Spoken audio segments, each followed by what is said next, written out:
السلام عليكم ورحمة الله وبركاته. kusoo dhawaada youtube-ka Mowdexe. Magacaygu waa Maxamed Salmaan Cusmaan.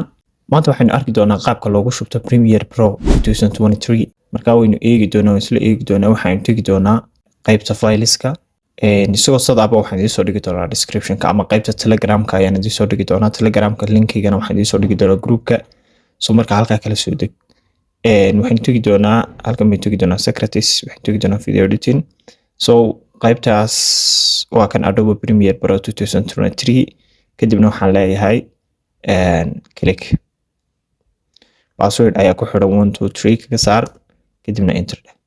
waxaad leedahay Premiere Pro ku dhufo kadibna waxaad leedahay setup.ex kaas ayaad ku dhufanaysaa waxaan leeyahay yes kadib intan marka ay soo baxdo waa 2022 versionkiisu waa version 22.0 way halkan waxa weeyaan location-kii la dhigi lahaa luqadii waatan marka luqadda North America kaasaas ka dhiganaysaa English-ta kadibna location-ka ayaa dooranaysaa haddii kalena default ahaan baad ugu shubi karaysaa default-gii siday tegaysaa laakiin waxaan leeyahay change location-kan dooranaya location-ka marka aan doorto waxaan leeyahay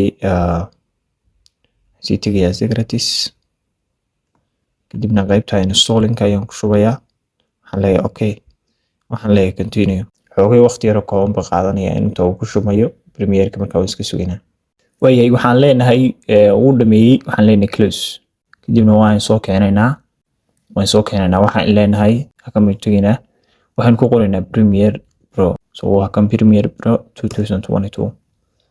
waayay qaabkaas inuu soo kacaya waa kan soo kacay waayay qaabka markuu soo kaco waa kan soo kacay markuu uu dhamaystirmay waxaad leedahay new project ama abuur project cusub kadibna waxaan leenahay halkaas magaca halkaas title-ka project-ka lagu qorayaa halkan waxa la gelinayaa location-ka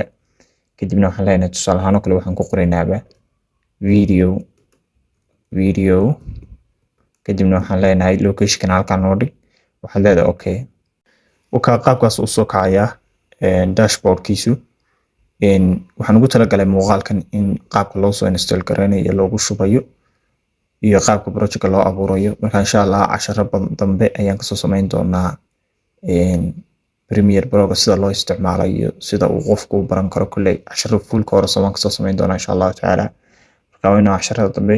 wassalaamu calaykum waraxmatullaahi wabarakaatuh muuqaalkan haddaad ka heshay like garee channel-kan haddaad ku cusub tahay subscribe garee waad mahadsan tahay